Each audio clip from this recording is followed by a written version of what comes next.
Un asesinato el día de San Valentín. Parecía que allí hubiese tenido lugar una guerra. Una investigación que pondría a prueba a la policía como nunca antes. No te creerás lo que hemos encontrado. Y una experta en perfiles criminales que temía que lo peor aún no había pasado.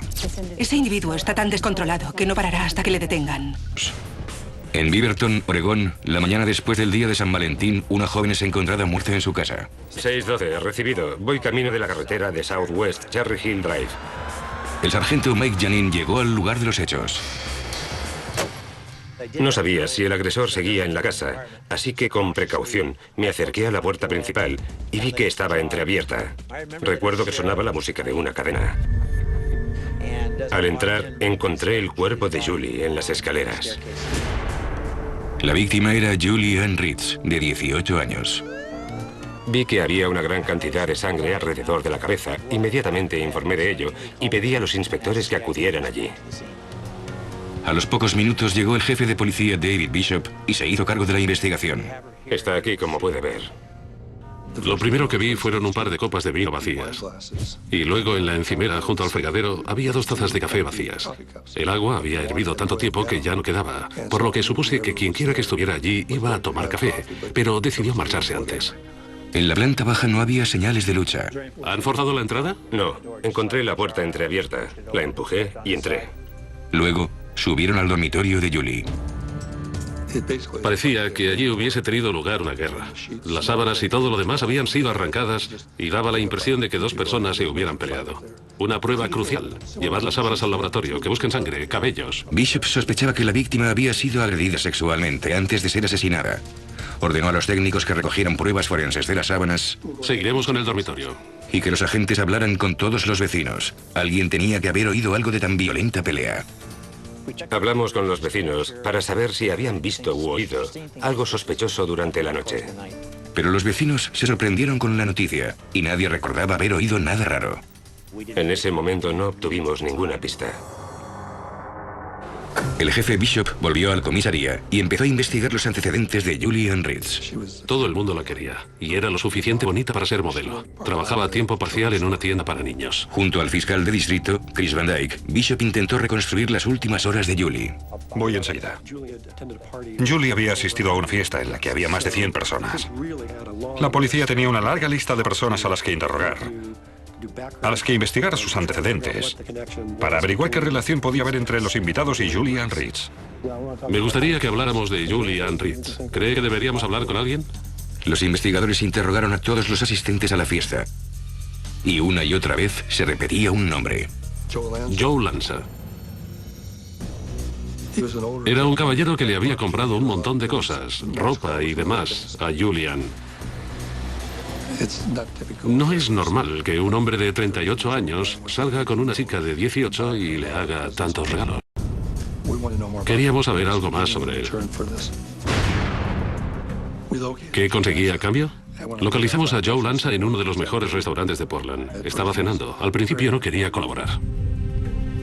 Lanza negó estar implicado en el asesinato de Julie y dijo que hacía días que no la había visto. ¿Qué estaba haciendo la noche del día de San Valentín? Tenía coartada para la noche del homicidio. Lanza dijo que esa noche estaba en su casa cenando con unos amigos. Nos pondremos en contacto con ellos. Gracias. La policía sospechaba de la conveniente historia de Lanza. Pero tras unas llamadas comprobaron que decía la verdad. Todas las personas con las que hablamos confirmaron que estaba en casa y no había salido. Ese mismo día el jefe Bishop recibió el informe de las pruebas recuperadas en las sábanas de Julie. Era un informe muy positivo, porque ni los cabellos ni la sangre eran de ella. No solo la sangre no era la de Julie, sino que era B negativo. Menos del 10% de la población. Sabíamos que si conseguíamos localizar al individuo responsable del crimen, la sangre y el pelo serían vitales para la fiscalía. Pero de momento, la policía no tenía a ese individuo. La agente especial Dale Hinman había ayudado a la policía a resolver muchos homicidios difíciles, efectuando perfiles de los asesinos y sus víctimas. La victimología es importante en cualquier investigación, pero en este caso se veía complicada por el hecho de que la víctima era muy popular y se relacionaba con mucha gente. Cuando revisé el informe del caso, mi primera impresión fue que Julie Ann conocía a su asesino y que éste quería verla muerta. Julian Ritz había sido agredida sexualmente y asesinada de un disparo, y había muchos posibles sospechosos. Dale Hinman, experta en perfiles, intentó ayudar a eliminar los menos probables. Quería ir a la escena del crimen con el jefe Bishop para ver si podíamos determinar cómo se había producido el delito y reducir la lista de sospechosos. Dale, esta es la casa en la que tuvo lugar el asesinato. En base a todo lo que me ha dicho hasta ahora, se trata de una víctima de bajo riesgo. Y hasta ahora no he encontrado a nadie que tuviera algo en su contra. No, estamos investigando a un par de personas, pero no, nada. Jefe, ¿había alguna indicación de que forzaran la entrada? No, ninguna. De hecho, la puerta estaba abierta cuando llegamos. Pero en la cocina vimos que habían empezado a preparar café. Y las copas de vino que ve aquí. Parece que la víctima conocía al agresor y lo dejó entrar en su casa. Le invitó a tomar vino y luego café.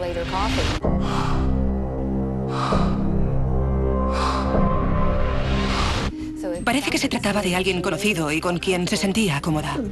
Eso es lo que suponemos. Este cuarto parecía una zona de guerra. La ropa de la cama estaba revuelta. Todo estaba muy desordenado. ¿La ropa que llevaba la víctima cuando fue vista por última vez se encontró en esta habitación? Sí, en efecto. Estaba aquí cuando llegamos. De hecho, también encontramos un camisón en el suelo, ahí.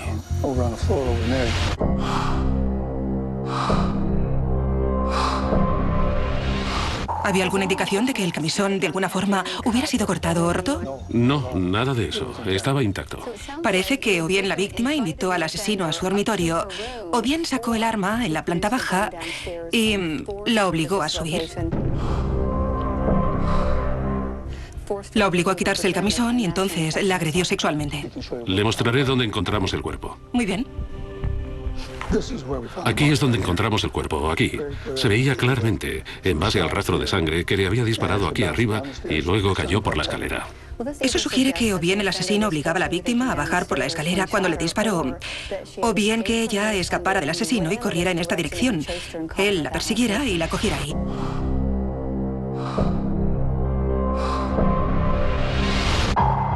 A medida que el perfil iba tomando forma, la agente Hinman se dio cuenta de que era posible que al asesino simplemente le gustara matar. Considerando su modus operandi, al estilo fría ejecución, sospechaba que el crimen había sido premeditado y que no era la primera vez que mataba. El hecho de que viniera a la casa con un arma es muy significativo. Aquí está con alguien que conoce, tomando una copa de vino. ¿Por qué llevaba un arma para venir a casa de esa mujer? Me pregunto si ha cometido otros asesinatos en el pasado utilizando la misma arma. Balística es vital en este caso. Eso es lo que tenemos que averiguar. Al día siguiente, la agente Hinman y el jefe Bishop se reunieron con el fiscal de distrito Chris Van Dyke en el laboratorio de balística. Me alegro Hola. de volver a verla. En base a las heridas de la víctima, el experto en balística determinó la trayectoria de las balas. Le disparó por detrás, una bala por detrás de la oreja, con un ángulo de 45 grados, y la otra directamente en la región posterior de la cabeza, también con un ángulo de 45 grados.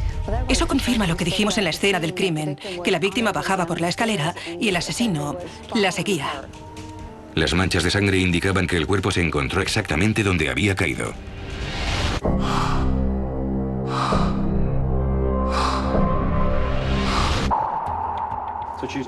Así que estaba a un lado, de espaldas, por lo que parece que el asesino pasó junto a ella. Exactamente. 2 rápidos disparos y parecía que había salido por la puerta.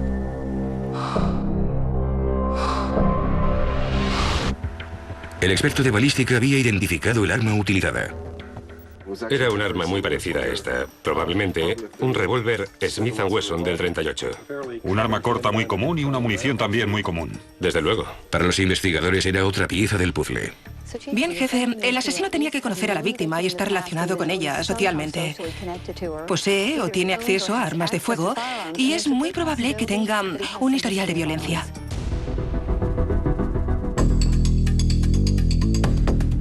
Con el primer sospechoso eliminado, los investigadores volvieron a la larga lista de amigos de Julie y buscaron a uno que tuviera o pudiera conseguir un revólver Smith & Wesson.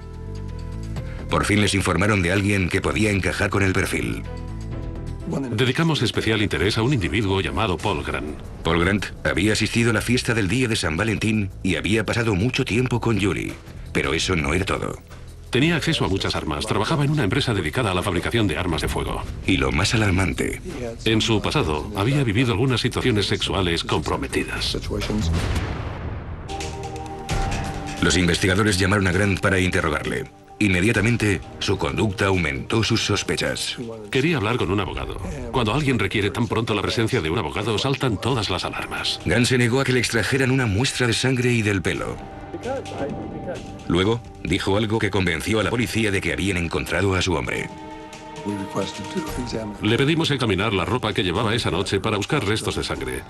Dijo que no podía dárnosla porque la había manchado con salsa ketchup. ¿Las manchas de ketchup en la ropa de Grant podían ser en realidad la sangre de Julian Ritz?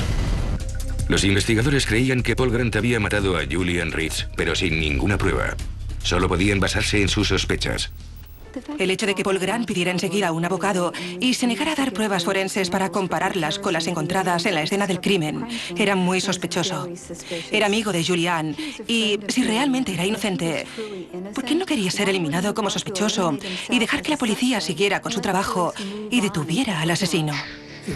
Era evidente que el señor Grant se había colocado con alguna sustancia. En base a ello, nos preguntábamos si tendría idea de lo que hizo esa noche. El jefe presionó al sospechoso y, por fin, Grant cedió. Tras negociar con su abogado, nos dio muestras de sangre y pelo. Las muestras fueron enviadas al laboratorio. Para mi sorpresa, no coincidían. Así que volvimos al punto de partida. Paul Grant había sido descartado como sospechoso, pero los agentes estaban convencidos de que la víctima conocía a su asesino. Ampliando su radio de acción, el jefe Bishop averiguó que Julie frecuentaba un club llamado The Faucet y era amiga del camarero. Se llamaba Randy Brent Goodfield. Los agentes introdujeron el apellido de Woodfield en la base de datos de la policía y obtuvieron lo que buscaban. Averiguamos que había atacado a chicas que practicaban jogging. Les había robado y agredido sexualmente. Los investigadores llevaron al sospechoso a la comisaría. Lo interrogamos 7 horas, durante las cuales mostró muy pocas emociones y se limitó a negarlo todo. Le pedí muestras de sangre y de pelo y que se sometiera a la prueba del polígrafo, pero se negó. Por fin, en la 7ª hora de interrogatorio, Levantó las manos y dijo: ¿qué es lo que quiere de mí? Me pilló desprevenido y le dije: deje que registremos su casa. Y él dijo: bien, si eso le excita. Bishop fue a la casa de Woodfield en busca de pruebas de ADN. Lo que encontramos tenía una gran importancia: sangre, pelos. Entonces, en una vieja bolsa de gimnasia... Jefe, ¿quiere ver esto? No es posible. Dentro de una bolsa encontramos una bala del 32. Así que a Woodfield le gustaban las armas, pero Bishop sabía que una sola bala no bastaba para detener a alguien por asesinato. Antes de marcharse, interrogó a la casera de Woodfield. No pudo decirnos mucho sobre Goodfield, aparte de que era todo un caballero y un buen inquilino. Luego dijo que Woodfield viajaba mucho. Bishop le preguntó si alguna vez había ido o llamado a Beaverton, la ciudad en la que vivía Julian. Y ella dijo: no lo sé, pero es muy probable, porque llamaba a todas partes. De hecho, tengo la factura del teléfono. La he recibido hoy. Los investigadores analizaron la factura y vieron algo en concreto. Cuando miraba la factura, vi claramente que se trataba del mapa de la carretera Interestatal 5, de San Francisco hasta Washington. Parecía que Woodfield había hecho una serie de llamadas a cobro revertido a distintos amigos desde cabinas instaladas a lo largo de la Interestatal 5.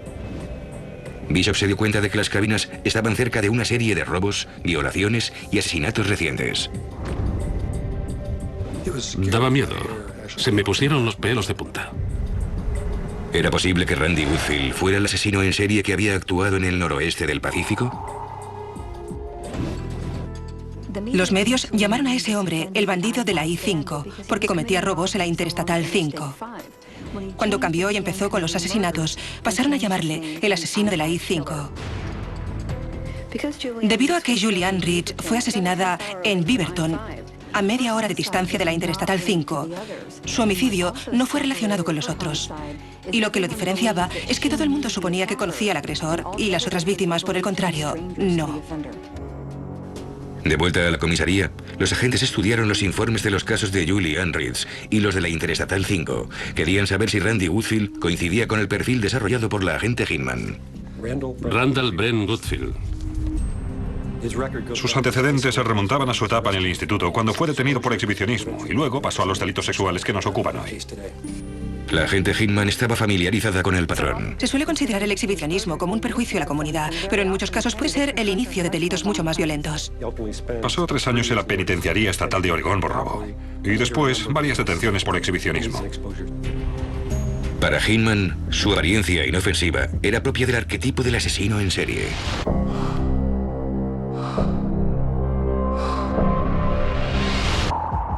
Este individuo no llama la atención. Puede mezclarse con el grupo y debido a su aspecto, la gente no siente un miedo natural hacia él. Y como muchos de los depredadores sexuales, parecía que sabía eludir a la ley. Jefe, en su mapa, ¿cuál es la mayor distancia entre los delitos? De California por Oregón hasta Washington, o sea, casi 1000 kilómetros. ¿Las de color rosa representan los homicidios? Parece que algunos de los casos fueron agresiones sexuales, otros robos y algunos más homicidios. Parecía raro que el agresor de la I-5 cambiara de pronto su patrón y condujera durante media hora, alejándose de la autopista para matar a alguien conocido. Pero como sabía muy bien la agente Hinman, esa desviación encajaba con el perfil. Son muchos los asesinos en serie que han cambiado de modus operandi para despistar a la policía. Lo que parece ser el vínculo común de todos los delitos es que el señor Woodfield quería aterrorizar a sus víctimas. Ese individuo está tan descontrolado que no parará hasta que le detengan. Estoy de acuerdo. Era muy posible que la policía hubiera encontrado al asesino de Julian Ritz, pero ¿sería su última víctima? La policía creía que Randy Woodfield podía ser el famoso asesino de la I-5. Los investigadores creían que Woodfield también era el responsable del asesinato de Julian Ritz, pero necesitaban pruebas físicas, algo para demostrarlo, y se estaban quedando sin tiempo. Habían sido muchos asesinatos y temíamos que volviera a ocurrir, por lo que era urgente que detuviéramos al asesino antes de que volviera a matar. La sangre y los pelos encontrados en el apartamento de Woodfield fueron cotejados con las pruebas de la escena del crimen de Ritz. Todo el caso pendía de los resultados. Por fin, tenían los resultados de las pruebas. La sangre y el pelo coincidían. Era B negativo, estadísticamente un tipo de sangre bastante raro, lo que indicaba que Randy Woodfield era nuestro hombre. La policía detuvo a Woodfield por el asesinato de Julian Ritz. Cuando detuvimos a Randy Woodfield, se mostró indiferente, como si lo estuviera esperando. Lo que yo sentía era muy diferente. Sentía que había ganado el premio gordo, la Super Bowl. Las muestras de sangre de Woodfield fueron cotejadas con las de las víctimas conocidas del asesino de la I-5. Todas coincidían. Randy Woodfield fue juzgado por el asesinato de Julian Ritz y 2 de las víctimas de la I-5. Cuando emitieron el veredicto de culpabilidad, representó la culminación de meses y meses de trabajo. Sabíamos que habíamos hecho lo correcto. Randy Woodfield fue relacionado con por lo menos 18 homicidios y más de 140 violaciones y robos. Fue condenado a cadena perpetua más 80 años, sin posibilidad de revisión. Julian Ritz era una joven encantadora, alegre y confiada. Nunca hubiera imaginado que un hombre al que consideraba su amigo pudiera agredirla, a ella y a más de 100 mujeres. Gracias a la habilidad y diligencia del jefe Bishop y todos los miembros de la policía que trabajaron en el caso de la I-5, se puso fin a la orgía de crímenes de Randy Woodfield. Una misteriosa desaparición. No tenía motivo para marcharse.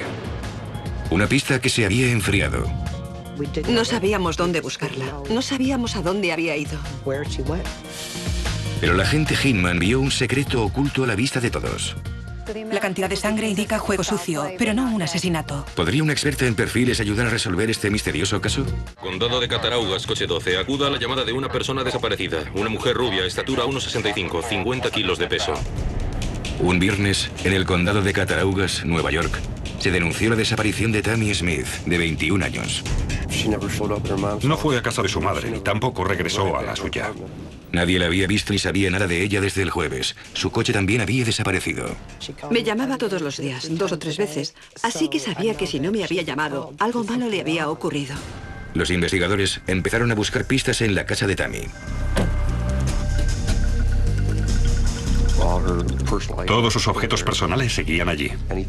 Cualquier cosa que uno cogería para irse de viaje o para permanecer fuera durante un tiempo, estaban allí. Nada indicaba que fuera la escena de un crimen. Me fui con la sensación de que no se había ido voluntariamente. Los agentes interrogaron a Darren, el novio de Tammy. Ese día había ido a trabajar. Para él fue un día como otro cualquiera. La había estado esperando, pero claro, ella no volvió. En ese momento el compañero de Tammy no daba la impresión de estar mintiendo. Fueron a la tienda en la que trabajaba Tammy. Tras registrar su apartamento, fuimos a su lugar de trabajo. ¿Le mencionó que pensara irse de vacaciones o con algunos amigos? No, no lo hizo. Pero curiosamente, Tammy no recogió su último cheque. Tras hablar con la propietaria, me sentí más preocupado, ya que estaba seguro de que no se había ido voluntariamente. Con la esperanza de encontrar una pista electrónica, los agentes investigaron la cuenta bancaria y las llamadas del móvil de Tammy. Claro que habíamos tenido casos de personas desaparecidas, y normalmente desaparecen durante un tiempo, pero encuentras movimiento en su cuenta o bien han sacado dinero de un cajero. Pero no tenían nada, ni actividad bancaria, ni llamadas posteriores a su desaparición. La madre de Tammy inició su propia investigación. Llamé a todos sus amigos. Darren, su novio, llamó a los amigos comunes.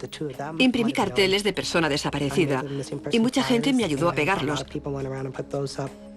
Pero no podíamos hacer mucho, solo esperar a que llamara. Parecía que Tammy Smith se había desvanecido en el aire. Donde quiera que investigáramos nos encontrábamos con muros y no había razón para que desaparecieran.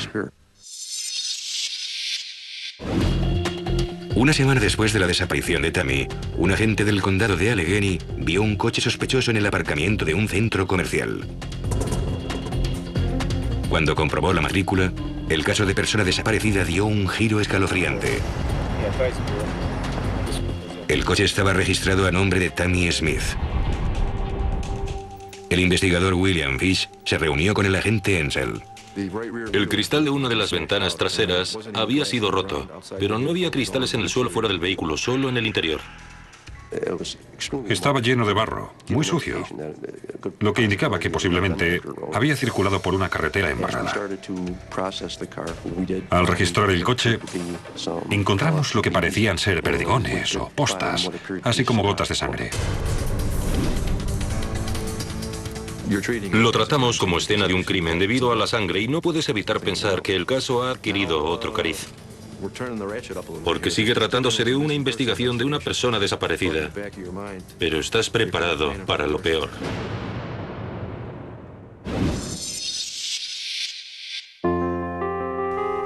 La agente especial Dale Hinman sabe lo difícil que es resolver casos de personas desaparecidas, especialmente cuando no hay escena del crimen ni testigos. El descubrimiento del vehículo de la víctima fue un cambio decisivo para el caso. Ahora era posible que los investigadores pudieran determinar qué le había ocurrido a la víctima. El lugar en el que se encontró el coche podía decirnos mucho sobre la persona que lo dejó allí. ¿El coche de Tammy Smith ayudaría a los investigadores a encontrarla? Tammy Smith llevaba desaparecida más de una semana y cada día que pasaba, las probabilidades de encontrarla con vida eran cada vez menores. Cada prueba cuenta una historia sobre el delito. Encontrar el vehículo de la víctima fue un gran paso adelante. Las condiciones del coche podían decirles a los investigadores qué le había ocurrido a la víctima.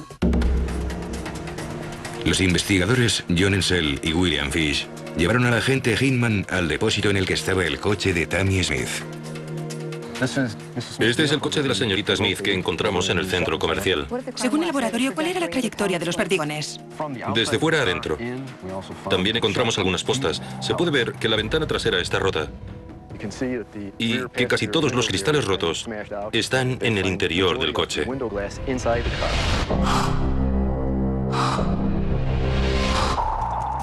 Y en los asientos delanteros encontraron restos de sangre, ¿verdad? Había gotas de sangre en el salpicadero y el asiento. Pero no era una gran cantidad de sangre. No, estamos hablando de gotas. Nada que pueda asociarse con las salpicaduras propias de cuando alguien ha recibido un disparo. Así que la cantidad de sangre indica juego sucio, pero no un asesinato en el vehículo. Correcto. Si a Tammy la mataron, no fue en el coche. Eso significaba que en alguna parte había otra escena del crimen y los investigadores tenían que encontrarla. Así que los disparos no se efectuaron donde se encontró el vehículo, ¿correcto? Sí, el vehículo se encontró en el aparcamiento de un centro comercial. ¿Sabéis por qué estaba en la zona? Averiguamos que tenía amistad con personas del condado de Allegheny que estaban implicadas en venta de droga. Como habían descubierto los agentes, Parecía que Tammy Smith llevaba una doble vida. Estaban ocurriendo algunas cosas en este condado que su familia y amigos del condado de Cattaraugus desconocían. Así que llevaba una vida en su ciudad y también tenía amigos aquí que ni siquiera conocían a los de la otra ciudad. ¿La relación de Tammy Smith con ese grupo de indeseables fue la razón de su muerte?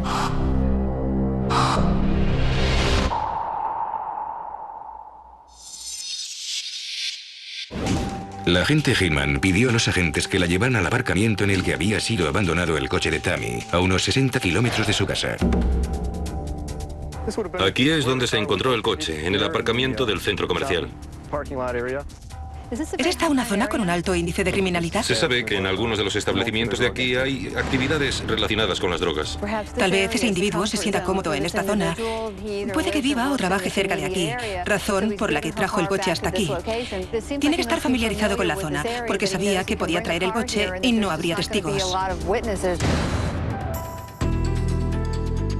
El hecho de que el vehículo de Tammy se encontrara cerca de un buen número de clubes nocturnos sugería que podía haber ido a uno de ellos y conocer a un individuo y luego marcharse en el coche con él. Una vez cometido el crimen, la persona tenía que volver al club porque o bien vivía cerca de allí o su coche se encontraba en el aparcamiento. Los investigadores habían hallado el coche de Tammy, pero no podían encontrarla a ella. Al hablar con la gente de la zona, descubrieron que uno de los bares tenía una entrada trasera no lejos de donde habían encontrado el coche de Tammy. Uno de los empleados identificó a Tammy Smith por una foto. Nos dijo, sí, conozco a Tammy. Hace bastante tiempo que la conozco. Sí, estuvo aquí el viernes por la noche hasta la madrugada del sábado. Salió por la puerta trasera. El camarero que había identificado a Tammy por la foto dijo que estaba con un hombre que fue identificado como Scott Bogmar. Scott Bogmar no era un desconocido para la policía. Le habíamos detenido en numerosas ocasiones. Sus actividades relacionadas con las drogas nos indicaban que se dedicaba al tráfico a pequeña escala. ¿Era él la clave para resolver este misterioso delito? Cuando los agentes averiguaron que Tammy Smith tenía otro grupo de amigos a 60 kilómetros de distancia de su familia y de su novio, vieron que era una mala señal. Cuando una persona tiene una vida secreta, esta puede jugarle una mala pasada. Los agentes detuvieron a Bogmar para interrogarle. Fue uno de esos presentimientos que tenemos los agentes de policía al interrogar a alguien que sabes que no te está diciendo la verdad. Se mostró muy evasivo en todas sus respuestas. Nos dijo, hace meses que no veo a Tammy. No sé dónde puede estar. A pesar del testigo diciendo que Bogmar y la mujer desaparecida estuvieron juntos esa noche, los agentes no disponían de las pruebas necesarias para detener al sospechoso. Se vieron obligados a dejarle en libertad. No teníamos nada que demostrar que estuviera implicado de alguna forma en su desaparición. Pero la relación de Tammy con Bogmar y sus amigos preocupaba a los investigadores. Descubrimos que Tammy llevaba otra vida, que se asociaba con gente de vida poco recomendable.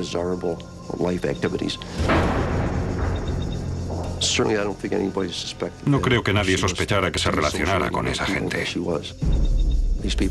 Se sabía que eran drogadictos, camellos y más capaces de actos violentos de lo que podía imaginarse. Pasaron varios meses sin ninguna pista nueva. Parecía que el caso no podría resolverse. Parece que ya no sientas nada. Vives día a día.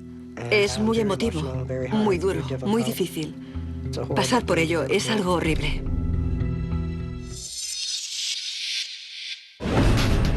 Dos meses después de la desaparición de Tammy, un excursionista hizo un terrible descubrimiento en el bosque. Llamaron para decirme que habían encontrado los restos de una mujer blanca e inmediatamente fuimos al lugar indicado. El excursionista había encontrado el cuerpo de Tammy Smith entre la maleza. Lo primero que me llamó la atención fue el estado del cuerpo, por supuesto. Estaba desnuda de cintura para abajo. Inmediatamente piensas en un crimen sexual. Presentaba graves traumatismos en cabeza, cara y cuello. Era evidente que la habían agredido brutalmente.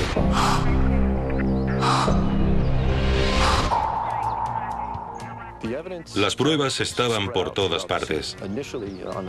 En el arcén de la carretera había una gran cantidad de cristales rotos que coincidían con el de la ventana del coche. Había 2 cartuchos de perdigones. También recuperamos unas llaves, que más tarde fueron identificadas como las de Tammy. Eran las llaves de la casa de Tammy. Parecía que los últimos momentos de su vida fueron una frenética carrera por salvar la vida. Era evidente que la habían perseguido y la habían golpeado aquí, causándole la muerte. El caso de persona desaparecida se había convertido en la investigación de un homicidio. Ahora teníamos que averiguar quién se lo había hecho para hacerle pagar por ello. Los investigadores llevaron al agente Hinman a la escena del crimen primaria. Esta carretera está a mucha distancia de la ciudad y no he visto ninguna casa por aquí. ¿Para qué se utiliza? Normalmente la gente viene aquí a celebrar fiestas. Así que gente de la ciudad viene a celebrar fiestas aquí, ¿no? Por aquí hay lugares en los que se encuentran los restos de esas fiestas. Es posible que no viniera sola, sino acompañada por alguien, y que estuviera aquí por esa razón. La escena del crimen estaba tan aislada que no era probable que la víctima condujera hasta allí y se encontrara por casualidad con el asesino. Era más probable que recorriera esa distancia con alguien a quien conociera.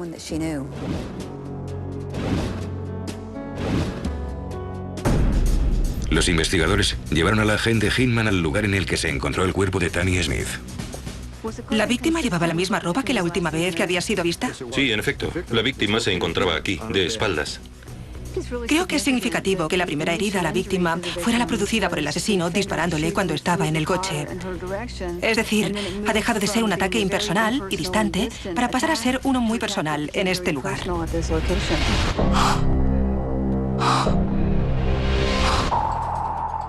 El exceso de violencia que mostraba la cara de la víctima sugería que había sido hecho con ira. Los agentes tenían que determinar quién tenía algo contra Tammy Smith. Un detalle de la escena del crimen planteó otra cuestión a los investigadores. Nos preocupaba cómo llevaba la ropa. Estaba de tal manera que pensábamos en la posibilidad de una agresión sexual. Bien, cabe la posibilidad de que el asesino pretendiera confundiros manipulando la ropa. La víctima estaba parcialmente desnuda en la escena del crimen, pero las pruebas forenses decían que a Tammy Smith no la habían agredido sexualmente. Había 2 posibles explicaciones.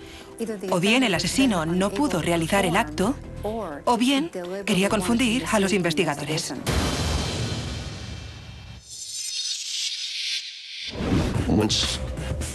Una vez el cuerpo de Tammy fue identificado, empezamos a obtener resultados. Comenzamos a recibir información de gente que no estaba relacionada con esa organización delictiva. Y un nombre sonaba insistentemente: Joseph Lynch. Lynch era un socio conocido de Scotty Bogmar y frecuentaba el bar en el que había sido vista Tammy por última vez. Corría el rumor de que Tammy trabajaba para narcóticos, que llevaba a cabo una misión para algunas de las agencias antidroga. Recibimos información confirmando que él intentaba vengarse de Tammy debido a ello. El rumor era falso, pero era posible que los agentes hubieran encontrado el móvil del asesinato. Tras encontrar los restos de Tammy Smith, una fuente anónima señaló a un hombre llamado Joseph Lynch. Joseph Lynch era un buen sospechoso en este caso. Conocía a la víctima, frecuentaba el bar en el que fue vista por última vez y era parte del grupo con el que ella salía en secreto. Y por casualidad, los agentes pararon su coche por otra razón. Un agente paró el coche de Joe por una infracción de tráfico y acabó registrando el coche, donde encontró varias armas. Una de ellas era una pistola de postas o perdigones. Era la clase de arma que dispararía los perdigones encontrados en el coche de Tammy.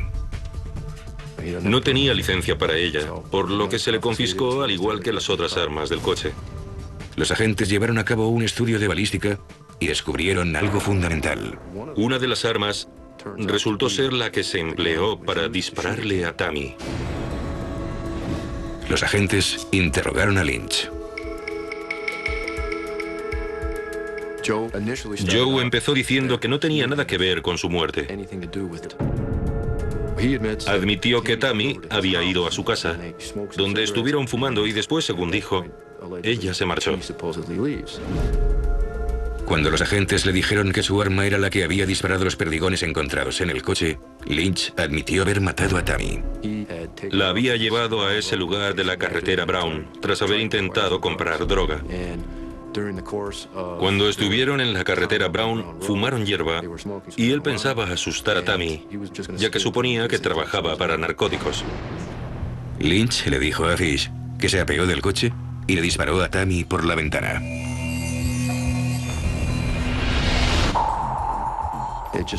Todo encajaba. Los cristales, las llaves, el cuerpo y cómo había asesinado a Tammy. Lo teníamos todo. Admitió haber manipulado el cuerpo de Tammy. La desnudó de cintura para abajo para que pensáramos que se trataba de un crimen sexual y así desviar la atención. Como había pronosticado la agente Hinman, el asesino de Tammy era alguien de su vida secreta. Un hombre que frecuentaba la zona en la que se encontró el coche. Era una joven llena de vida, muy alegre, cariñosa. Le gustaban los animales. Quería a su familia, a sus amigos. No lo entiendo. No entiendo cómo pudo hacerle algo así. Joseph Lynch se declaró culpable de asesinato en segundo grado por haber matado a Tammy Smith. En la actualidad está cumpliendo una condena de 20 años a cadena perpetua. Nadie hubiera imaginado que Tammy Smith fuera asesinada por alguien de su círculo de amigos que erróneamente había llegado a la conclusión de que era una informante y decidió castigarla por algo que no había hecho. Fue muy triste que Tammy Smith, sin saberlo, se relacionara con un grupo de indeseables. Gracias a la extraordinaria habilidad, tanto en la investigación como en los interrogatorios, de los inspectores de la policía del estado de Nueva York, Joseph Lynch está pagando por su crimen.